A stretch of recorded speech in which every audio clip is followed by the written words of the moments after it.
Accompagner nos proches vers la dépendance tout en se préservant est un défi journalier très intense. Aujourd'hui, il y a un manque cruel d'informations fiables. On se retrouve souvent déconcerté, isolé, face aux signaux d'alerte et aux décisions à prendre. Heureusement, dans ce podcast, vous allez pouvoir compter sur des conseils pratiques, une information claire et du soutien. Découvrez d'attachantes histoires de famille, d'aidants et de professionnels pour développer ensemble un accompagnement de qualité. Je m'appelle Anne et je vous souhaite la bienvenue dans l'univers tendre de Sweet Papy Podcast.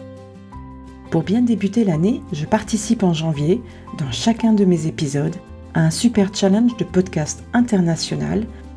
À chaque jour, un thème imposé par l'Académie du podcast.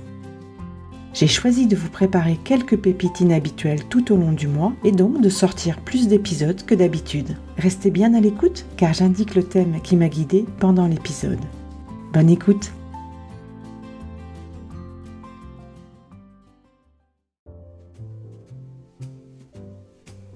À chaque discussion, en visio ou à l'EHPAD avec mes Sweet Papy, je suis surprise de leur capacité à se souvenir d'histoires anciennes plutôt que récentes.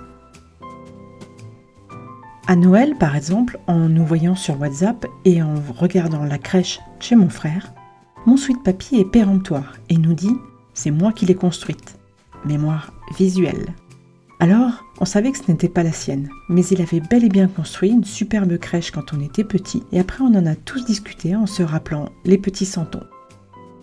Je reviendrai sur les souvenirs lointains dans un prochain épisode, mais des exemples comme celui-là, vous devez en avoir des tonnes et des tonnes, n'est-ce pas ? Dans l'épisode précédent avec Laurence, nous avions évoqué l'importance de la stimulation chez les personnes âgées. Il existe aujourd'hui tout un panel de jeux sensoriels pour stimuler leurs 5 sens. La mémoire sensorielle est une source de mémoire à très court terme, mais de grande capacité. On peut considérer ce type de mémoire comme le début de la mémoire. En fait, les souvenirs sont des données brutes que notre cerveau traite ensuite pour leur donner un sens et un ordre. Malheureusement, la mémoire sensorielle commence à décliner avec l'âge.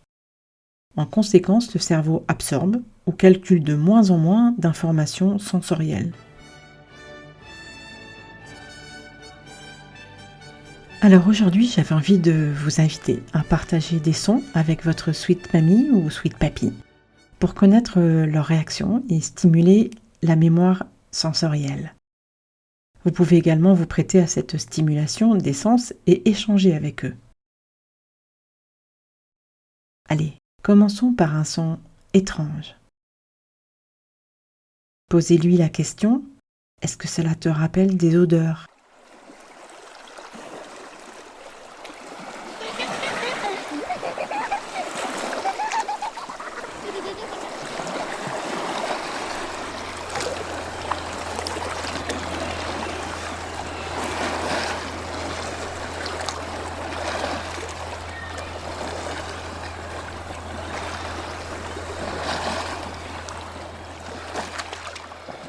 Vient ensuite un son agréable, celui de la pluie. Qu'est-ce que tu entends ?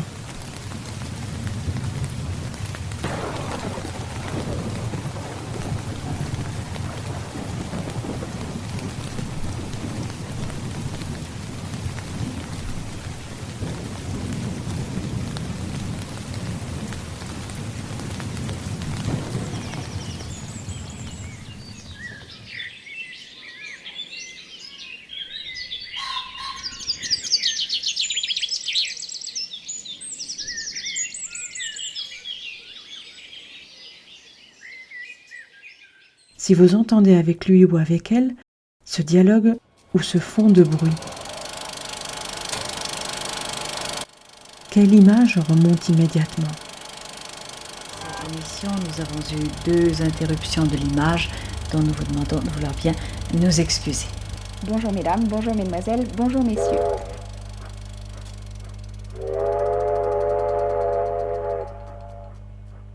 Maintenant, voyons ce que le toucher déclenche et quel souvenir cela procure si je vous fais écouter ça.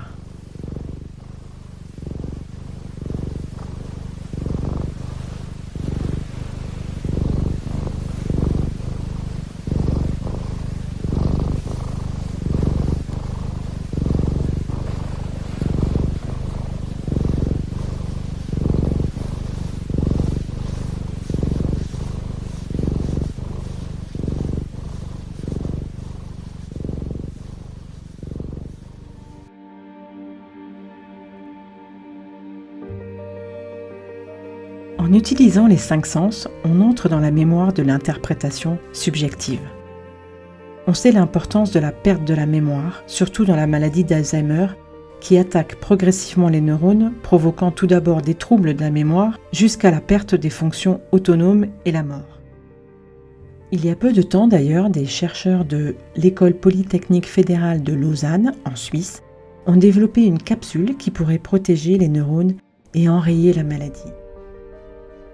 Mais en attendant, j'ai décidé de m'intéresser de plus près à tous les jeux sensoriels. Enfin, pas tous. Par exemple, les coffrets « Je touche », « Je sens », « J'observe », qui me semblent être ceux qui peuvent convenir pour le grand âge. Je vais aussi tenter les jeux de cartes mémoire. Je vais également mener mon enquête auprès des animatrices en EHPAD prochainement et j'espère en savoir plus sur les réactions de mes sweet papis. Avez-vous déjà utilisé ces jeux ? Comment sont leurs réactions ? Quels sont leurs préférés ? On se retrouve bientôt pour l'épisode 11, en extérieur cette fois-ci.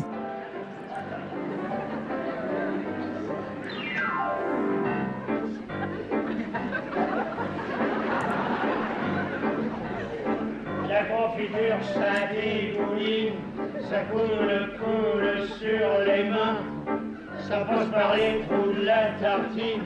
Pourquoi y a-t-il des trous dans le pain? Bien sûr on peut avec du beurre, les trous on peut bien les boucher, ça ne sert à rien. Encore merci d'avoir suivi cette discussion intime et ce partage. Si les thématiques abordées vous intéressent, retrouvez Sweet Papy Podcast sur Insta ou Facebook. Je me ferai un plaisir d'en discuter avec vous et de vous interviewer, pourquoi pas. Pensez aussi à noter 5 étoiles sur Apple Podcast, abonnez-vous et partagez ce joli balado avec vos amis. À très bientôt.